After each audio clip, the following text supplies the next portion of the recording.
shkenca deri më sot nuk ka gjetur asnjë argument që të mbështesë që vaksina e fruthit mund të shkaktojë autizëm. Pse kemi kaq fëmijë smur ditët e sotme? Përdorimi i ekranit është totalisht i kundërindikuar tek fëmijët 0 deri në 2 vjeç.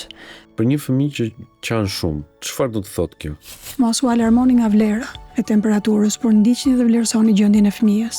Sa fëmijë alergjik kemi ditët e sotme? Gjitha viruset kanë nevojë për një gjë, kanë nevojë për vëmendje dhe kanë nevojë për kujdes. Sa kanë ndikuar rrjetet sociale tek edukimi i prindërve të rinj dhe tek shëndeti i fëmijëve? Kartë pacienti thotë edhe me një fytyrë që ndriste. Doktoresha thotë, ajo po ecën vetë.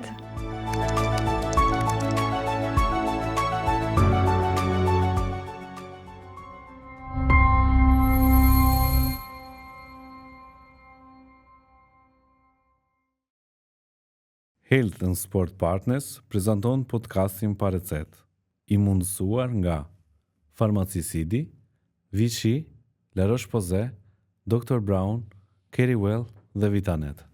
Nuk ka asgjë më stresuese se frika e një prindi dhe nuk ka më të frikshme se frika e pa orientuar.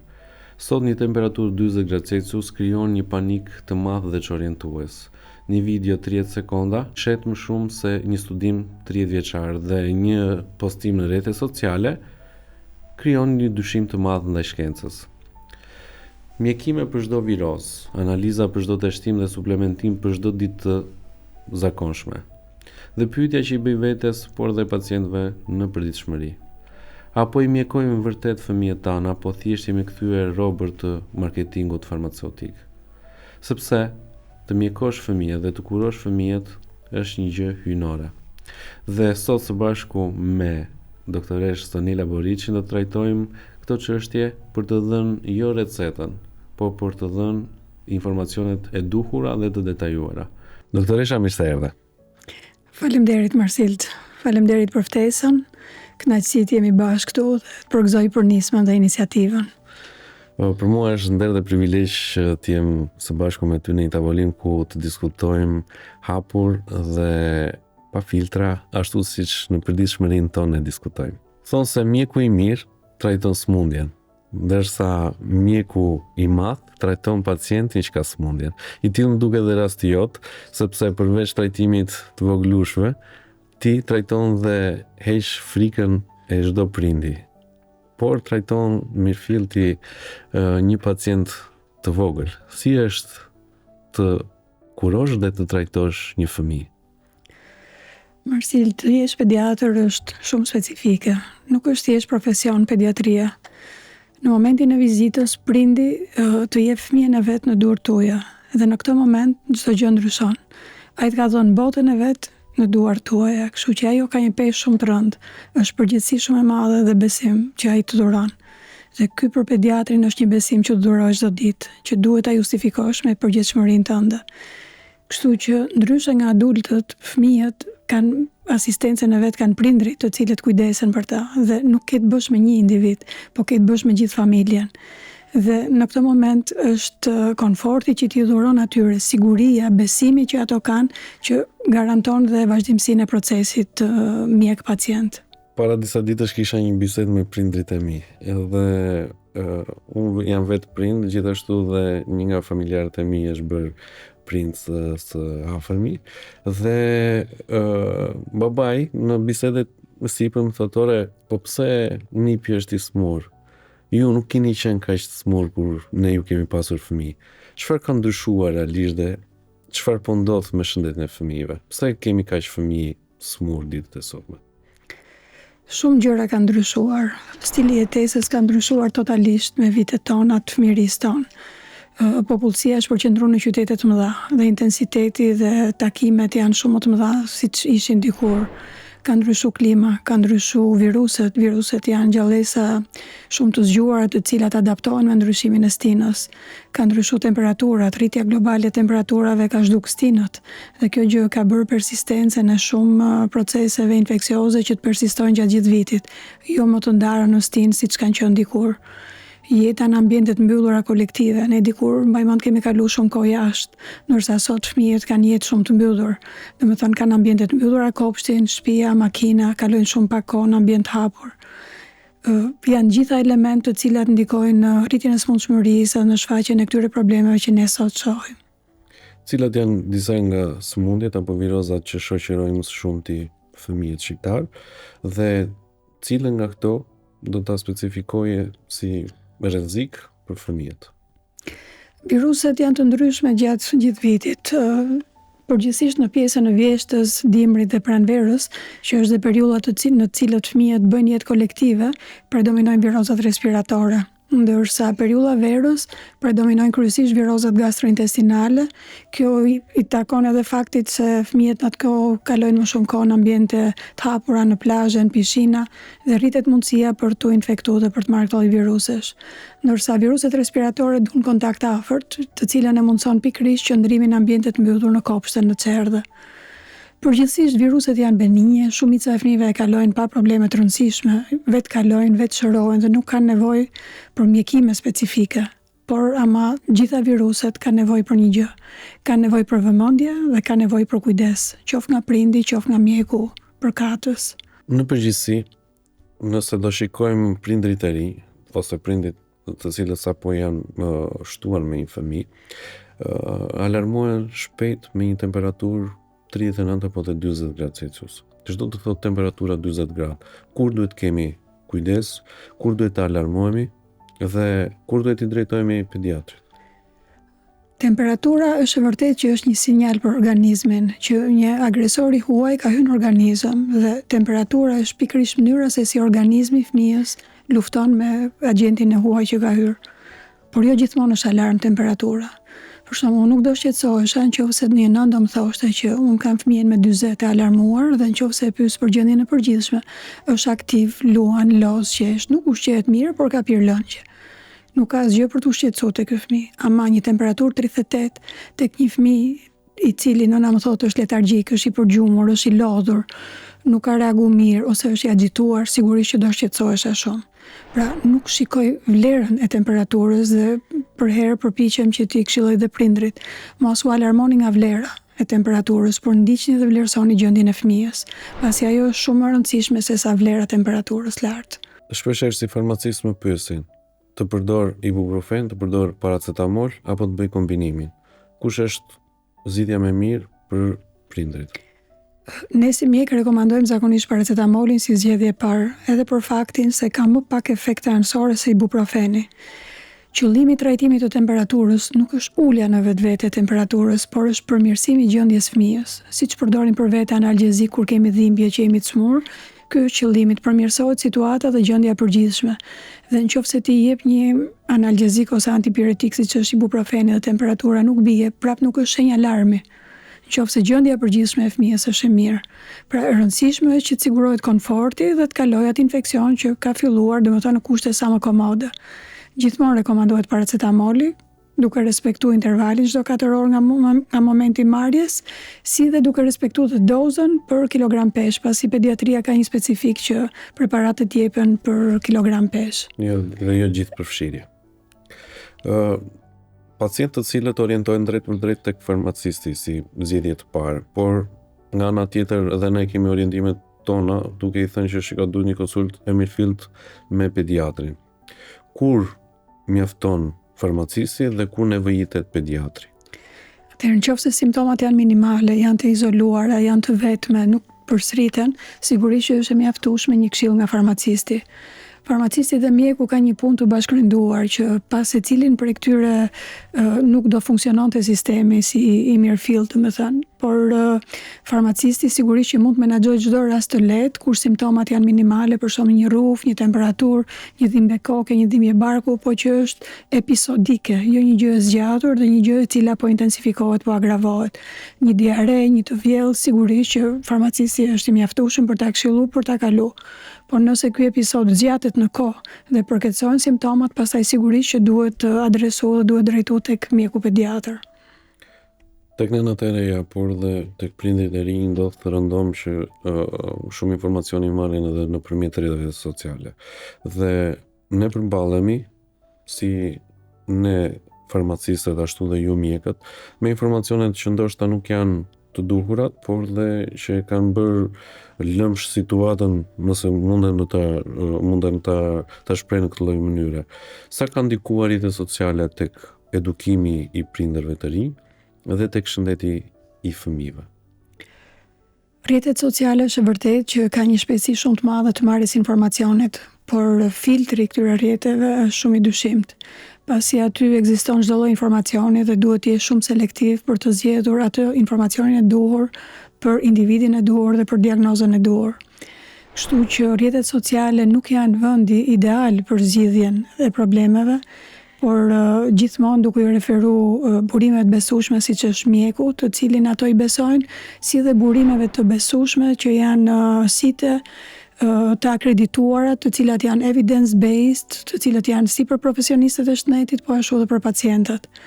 Ato janë burimet më të sigurta të marrjes së informacionit dhe është problem selektimi i informacionit të duhur në vendin e duhur, adaptimi pastaj për situatën reale të pacientit.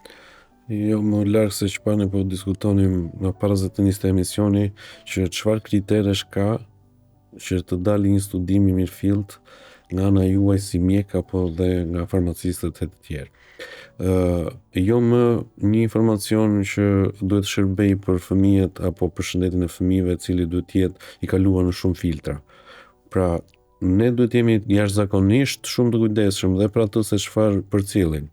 Jo se ne që kemi mjeka farmacistë dhe të themi atë mendimin ton për shkak të interesave.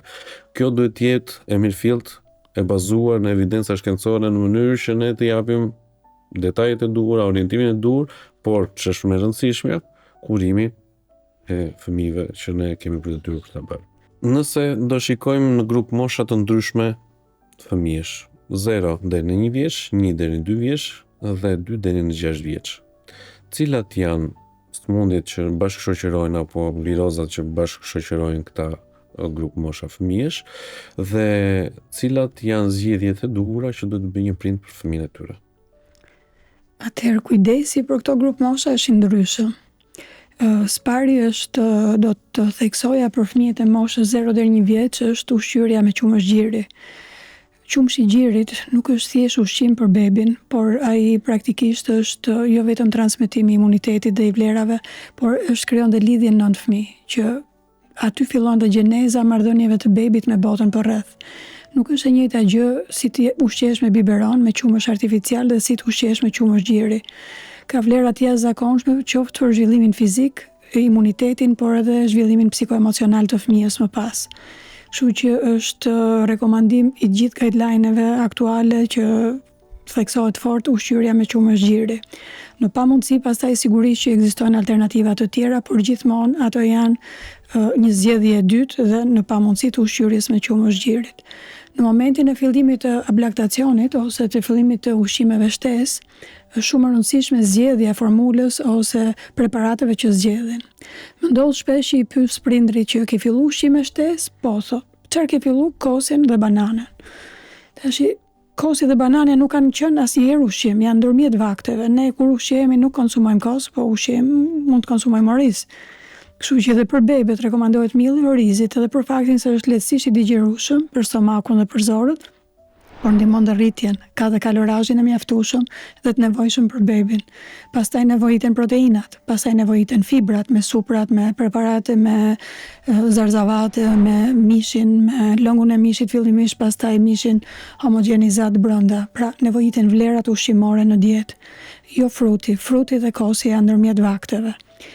Pra ushqyerja është jashtëzakonisht e rëndësishme për bebin gjatë vitit parë, vaksinimi korrekt sipas protokolleve shtetërore, vitamina D që është obligatore për gjithë bebet mbas lindjes, gjatë gjithë vitit parë, por mund të vazhdohet dhe më tutje. Kjo është për pjesën e fëmijëve 0 deri 1 vjeç. Meqense ti në këtë përgjigje hape një horizont shumë të madh që ne mund të flasim për shumë tema që ti përfshive brenda. Unë do të nis me 2 prej tyre, e cila është nisja e ushqimit për një fëmijë, foshi, do ta quaja. Në çfarë muaj rekomandohet nisja e ushqimit? Për fëmijët të cilët janë ushqehen ekskluzivisht me qumësh gjiri, rekomandohet pas muajit të 6. fillimi i shtesave ushqimore dhe zakonisht fillohet me fillimin e miellit të orizit, që mund të jetë në formën një muhalebie në mëngjes, pastaj drithrat në përgjithësi, dhe pastaj shtohet vakti drekës, por gjithmonë duke shtu gradualisht një nga një zarzavatet, edhe për faktin që secila prej tyre mund të japë një reakcion alergjik dhe për të kuptuar se si reagon organizmi bebit kërkësisht çdo lloj ingredienti të ri që futet në dietën e tij. Po deri në 6 muaj ekskluzive qumëshgjiri është ideale. Kur rekomandohet fillimi i ujit, përdorimi i ujit tek fëmijët? Kur fillon shtesat ushqimore, pasi qumshtin, në momentin kur fëmia është ekskluzivisht i ushqyer me qumëshgjiri, qumshti plotson gjitha nevojat për ujë, për çdo lloj përmbajtje proteinike dhe vlera ushqimore, edhe hidratim. Tani, një çështje shumë madhore, le të themi, është dhe vitamina D. Kemi rekomandime të ndryshme me doza të ndryshme edhe tjerë. Ku rekomandohet përdorimi i vitaminës D? Vitamina D rekomandohet fillohet përdorimi direkt pas lindjes, pasi qumshi i gjirit nuk ka vitaminë D dhe pikërisht nevojitet suplementimi i saj. Dhe duhet vazhdu gjatë gjithë vitit parë të jetës, rekomandohet 400 unite në ditë, çdo ditë. Pra nuk mjafton vetëm ushqimi dhe ekspozimi me rrezë diellore, por që është e nevojshme edhe suplementimi me vitaminë D ekstra. Vitamina D ekziston tek veza pak, ekziston tek peshku, por duhet konsumojnë shumë peshq që të plotësojnë nevojat ditore të fëmijës ose të rriturit me vitaminë D. Tek të rriturit duhet konsumojnë ose fëmijët më të rritur duhet konsumojnë rreth 8 herë në javë peshq që të plotësojnë nevojat me vitaminë D, që praktikisht është e pamundur. Prandaj suplementimi rekomandohet të gjitha grup moshat. Jo vetëm tek 0-1 vjeç. Një temë shumë e nxehtë që është aktualisht është vaksinimi. Vetë si prind kam hasur dhe në bashkëbisedimet që kemi pasur si profesionist, të kam pyetur doktoresha, a duhet t'i bëj unë fëmijës tim vaksina, sepse shumë njerëz më thonë mos ja bëj, jo se kam autizmi problem, jo se kam problematikat me fëmijën e tjerë. Ku qëndron e vërteta? E vërteta është që shkenca deri më sot nuk ka gjetur asnjë argument që të mbështesë që vaksina e fruthit, se për ato diskutohet më së shumti, mund të shkaktojë autizëm. Autizmi deri tani dihet që është një sëmundje neurobiologjike, e cila nuk shkaktohet nga vaksinat, nuk është akoma e qartë cilat janë ato elementet të cilat nxisin shfaqjen e autizmit, por sigurisht që nuk është nga vaksina. Dhe mos vaksinimi i duhur i fëmijëve në kohën e duhur na favorizon qarkullimin e fruthit në popullat dhe nëse nga dhëna që ne kemi para erës së vaksinimit me këtë lloj vaksine kemi pas shumë probleme, pasi fruthi mund të shkaktojë encefalopatira që të ngelin gjithë jetën invalid, po mund të shkaktojë edhe vdekjen. Kështu që introduktimi i asaj vaksine ka bërë mrekullit pjesa e eliminimit të kësaj sëmundje dhe uljes së qarkullimit të saj në popullat. Pra nuk ka asnjë argument shkencor që e favorizon këtë lloj hipoteze.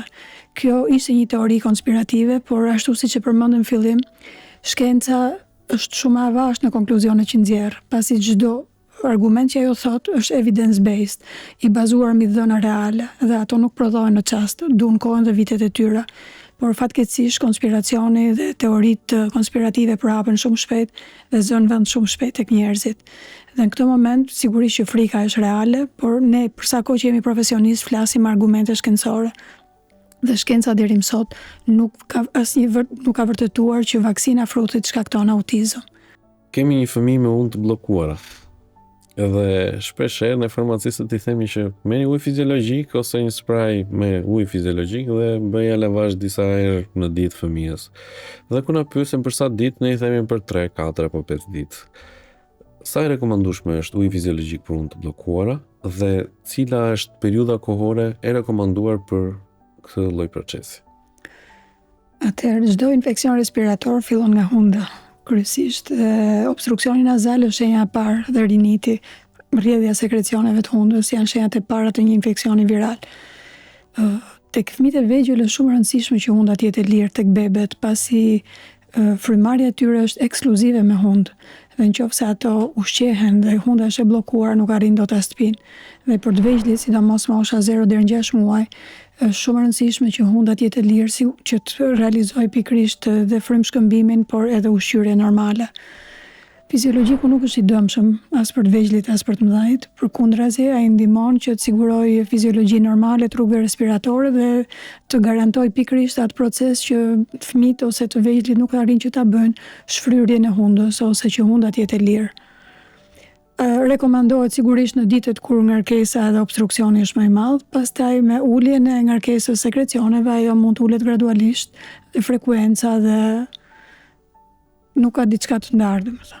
Kam parë shumë prindër të cilët në unë të bllokuara përdorin si terapi dhe aerosolin. Sa vlefshme është? Aerosoli në hund të bllokuara ka një efektivitet thuajse zero. Pasi nëse hunda është plot me sekrecione, nuk ka vend ku të absorbohet dhe të përthithet përmbajtja e aerosolit. Kështu që lëvizja mekanike e sekrecioneve është ideale për të liruar hundën dhe në pas asaj në rast se kemi të bëjmë me një rinit alergjik për te një infeksioni viral apo fenomene të tjera, atëherë mund të rekomandohet aerosole, por kundrejt preparateve specifike që mund të jenë një antiinflamator lokalisht për të ulur demën dhe për të përmirësuar frymshkëmbimin. Për të përcaktuar edhe përdorimin e aerosolit tek dy llojet e kollave.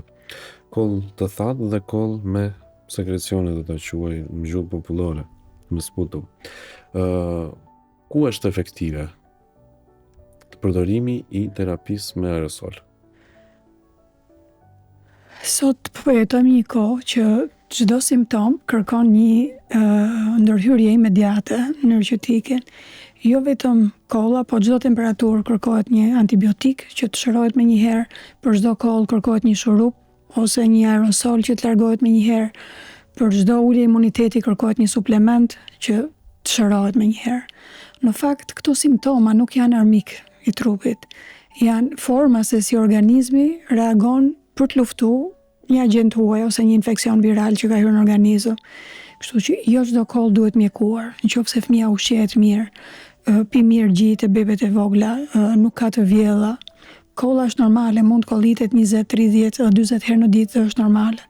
Por në rast se kolla e tij është intense, që nuk lejon ushqyrjen, që ka të vjella, që jep agjitim, irritim, pastaj duhet ndërhyrë me mjete specifike.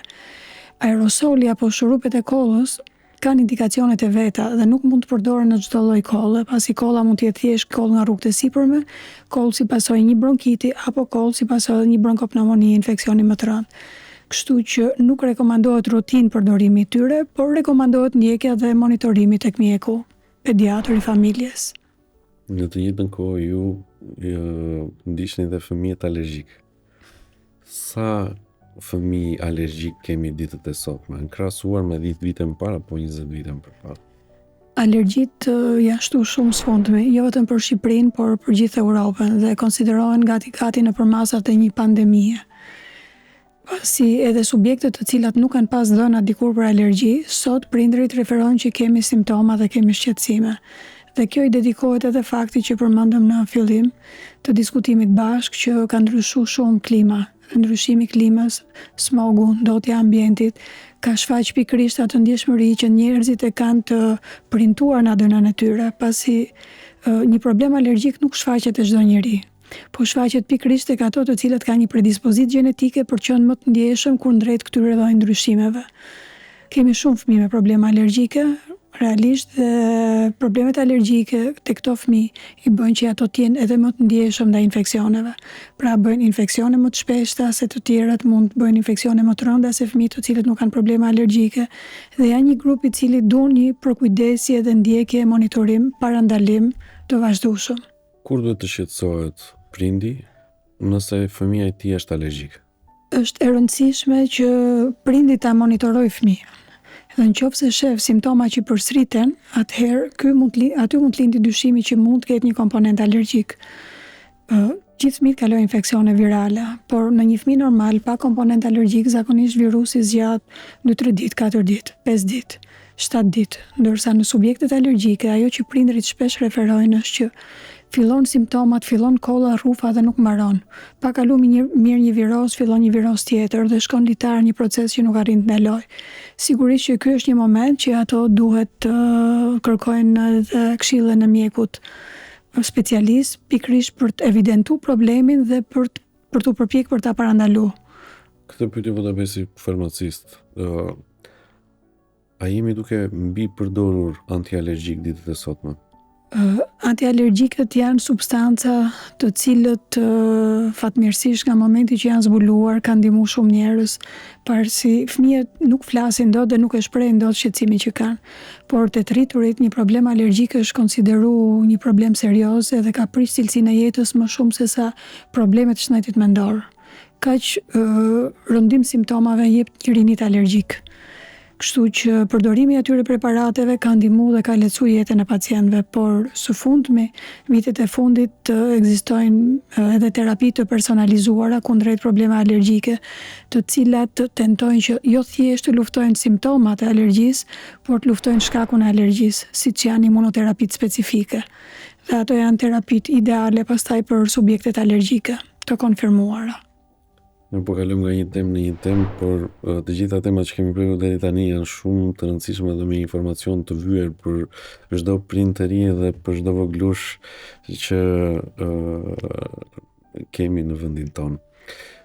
Në Shqipëri, vitin e kaluar kam parë në edicionet e lajmeve apo dhe në rubrika të ndryshme që kemi pasur vdekshmëri të fëmijëve të ndryshëm për shkak të goditjeve në zemër. Si qëndron e vërteta tek fëmijët?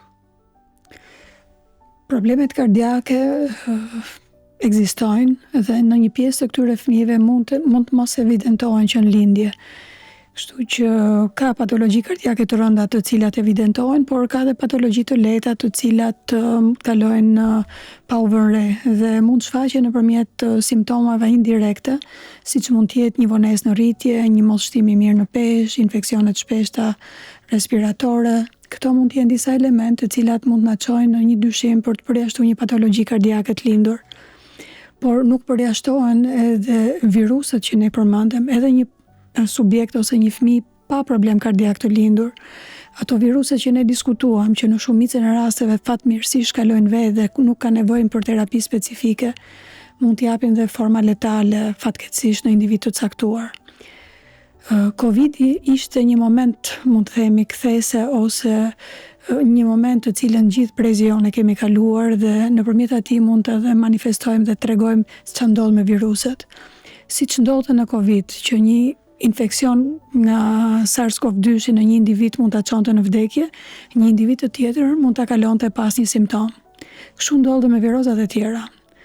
Ato për shumicën e popullatës janë të lehta dhe nuk ka nevojë për asnjë lloj terapie specifike përveç këtyre mjekimeve simptomatike, por në individ të caktuar mund të japin edhe vdekje miokardite, insuficiencia kardiake dhe vdekje të papritura. Sa rekomandon vizitën e një grup moshe nga 0 deri në 12 tek mjek kardiolog pediatër?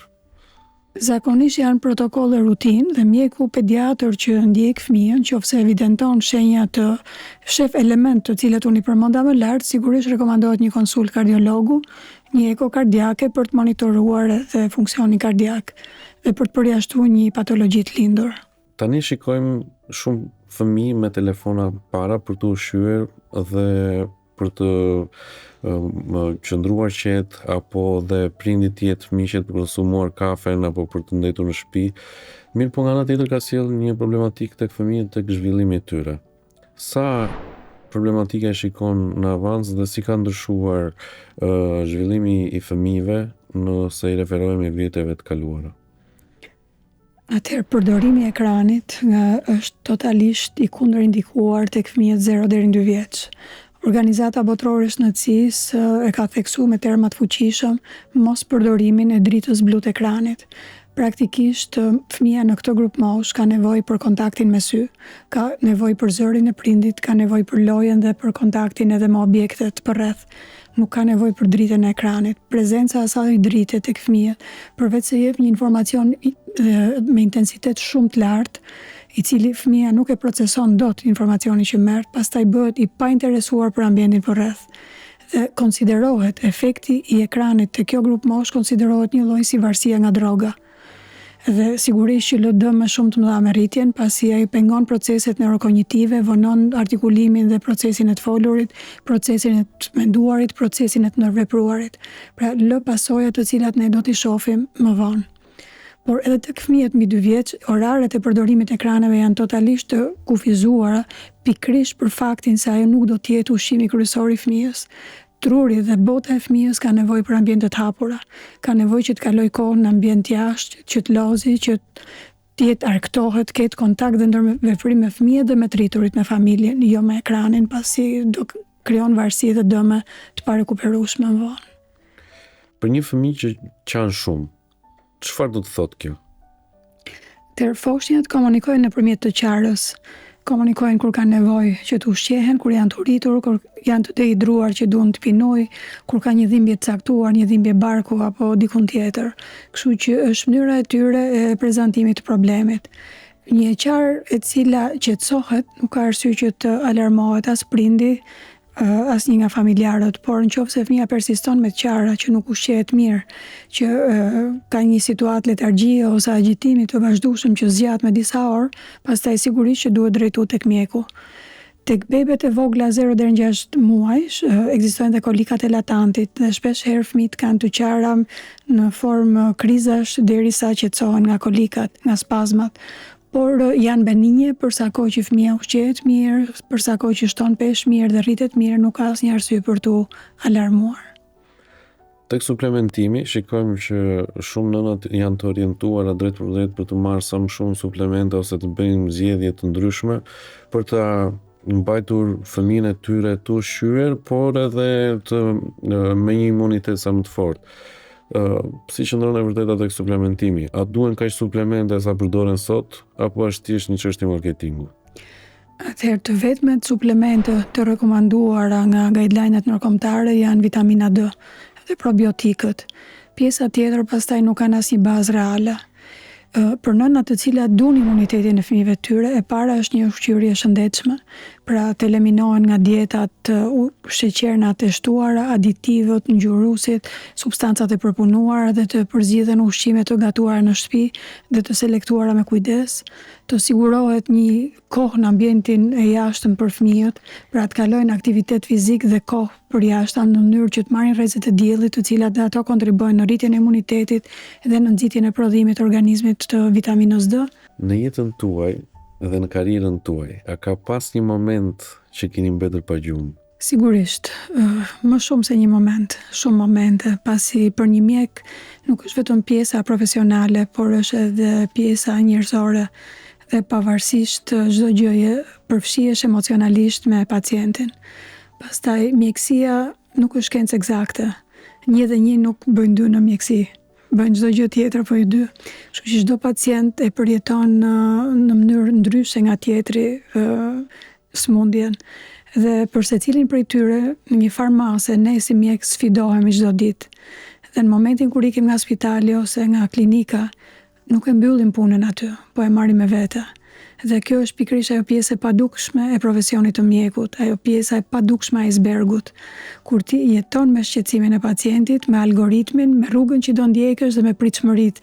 Do shkoj sipas pritshmërive apo do të kemi një situatë tjetër që mund na rëndoj dekursin e sëmundjes. Kjo është edhe ajo që më thash në fillim, sepse të qenit një mjek pediatër është shumë e rëndësishme, sepse ju nuk kuroni dhe nuk trajtoni vetëm fëmijët, por trajtoni dhe qetësoni frikën e një prindi, apo dhe qetësoni ata në mënyrë që e gjithë familja të jetë e shëndosh në të gjitha aspektet e saj. Nëse do të cilësoje një moment të veçantë në karrierën tuaj me një pacient, cila do ishte ajo?